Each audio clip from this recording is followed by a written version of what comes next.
Mystery, history, cryptid creatures, and paranormal activities. This is the Creeps and Crawls Mystery Hour podcast, and I'm your host, Creeps. Hello, and welcome to Season 2 of the Creeps and Crawls Mystery Hour podcast. I'm your ever-faithful host, Creeps, and I want to begin by saying thank you for the awesome amount of support given to the channel by our viewers. I know there weren't many in the beginning, but during this hiatus, we gained 119 subscribers. And to those of you who joined us, thank you so very much, and for just continuing to support my craft. This season is going to be 30 episodes long, just like the last, with the possibility of a few surprise episodes within that spark mine and your general interests, as well as a few polls to see what you, the viewer, would like to see more of. Also, I want to remind you, if you weren't in the know already, we do have an Instagram and a Facebook, as well as a Patreon. So if you would like to check out those, there will be links for that in the description down below. I also want to introduce you to our new secondary host, Crawls. You'll be noticing a few changes this season with format and with even new avatars for the show. I'm hoping uploads will stay consistent on Mondays and Fridays. Crawls will be here to do episodes at her own discretion. And with that, let's kick off the first episode of our newest Wicked season with the St. Valentine's Massacre of 1929. The St. Valentine's Day Massacre of 1929 is the most notably famous for being connected to the infamous mobster Al Capone. And while that is a quite plausible theory, it has yet to be actually proven.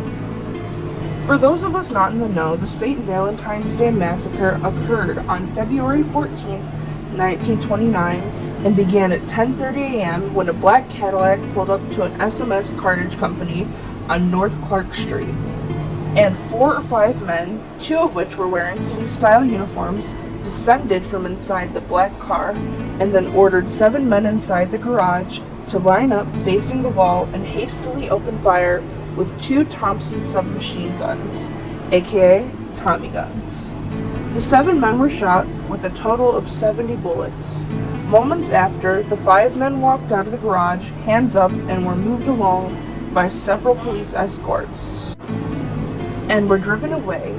6 of those 7 victims died on the scene, and the 7th, who died on the way to the hospital, sputtered his last words, which were either the cops did it or nobody shot me, which is argued between many witnesses and newspapers. Not long after the shooting, newspapers were automatically enamored with the case and posted gruesome photos of the crime across the country, and many stories accounted for by these newspapers were either completely fabricated or as riddled with plot holes, just as well as the bodies laid on display. Cops would not question anybody in this case, and no one was charged with the gruesome crime, but several questions come to mind besides for who did it. In this case, one being, why were the 7 even at the garage in the first place? And the answer is quite shocking, or at least we think it could be. Everything has kind of been speculation, but the men in question were Albert Kchelik, a nightclub owner, Peter and Frank Gusenberg, who were on scene as enforcers, and a mechanic by the name of John May, and an optometrist, Reinhard Schwimmer, who was friends with the group.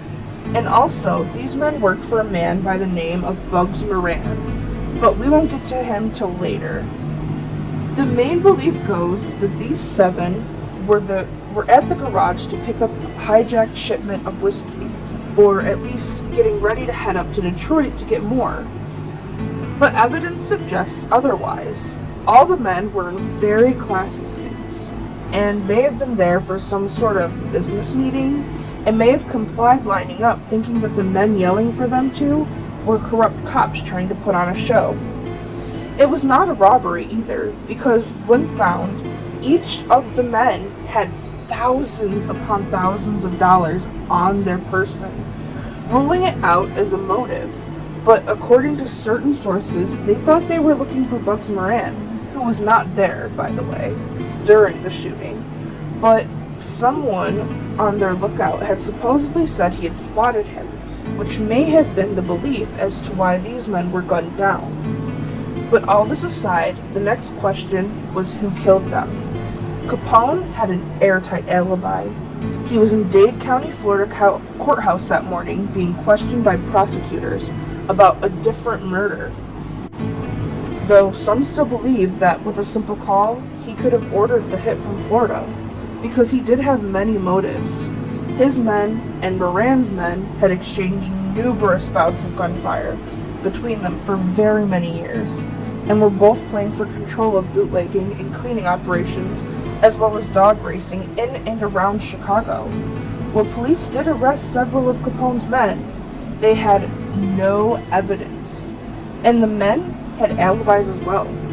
Some think Moran himself ordered the hit as a power play. Maybe they had wronged him in some way, and he had to have their heads. And maybe that's why they actually complied. And that would also explain the egregious amount of money on each of the men. It could have been a message to his other men not to mess with him, because maybe these specific men were plotting against him.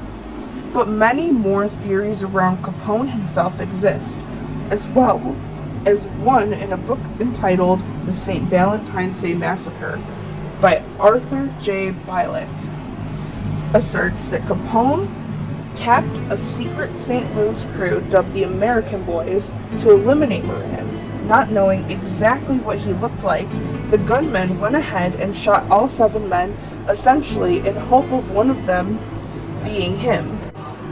But even still, another writer by the name of Jonathan Eig, in his book titled Get Capone, argues that if Capone wanted Moran dead, he would have stationed one lone hitman outside of his long-standing rival's house and told him exactly how he looked like. To have killed 7 men in such a carefully established way does not make sense, according to him. Though, in late 1929, another possible break came in the case when an associate of Capone by the name of Fred Killer Burke executed an officer of the police in Michigan. A huge cache of weapons was uncovered in his home, including 2 Tommy guns that matched the bullets with the shells at the St. Massacre scene. And in 1935, the Chicago American newspaper wrote, "Case solved," reporting that Byron Bolton, part of a different gang, had confessed to participating in the killings. While local and federal officials denied the story, the feds did eventually question him.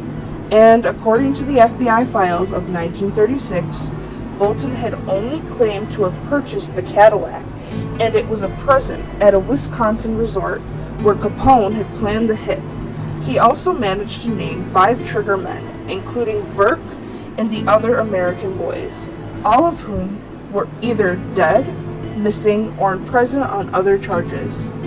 The FBI, however, did not share this information with Chicago police. However, and Bolton's realistic claims went otherwise uninvestigated. There really is no end to the amount of theories and backlash to this mysterious case.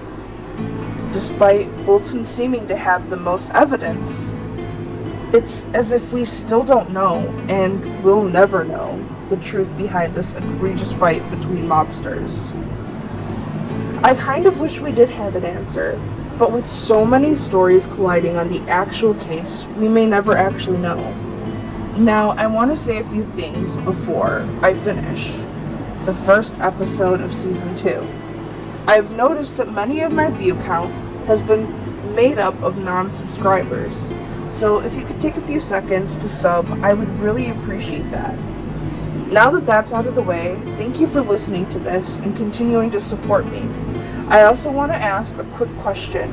What were your thoughts on today's video, and how can I do better in the future? Your feedback means a lot to me, because I love to make my viewers happy. When I create my videos, I want the best quality, and any tips or feedback is always enjoyed and taken to heart, so I can continue to make things better for you. With that being said, who do you think pulled off this gruesome massacre? Bugs Moran? Al Capone? Or was it Fred Killer Burke? Let me know down in the comments. Also, with that being said, remember to stay creepy, my friends.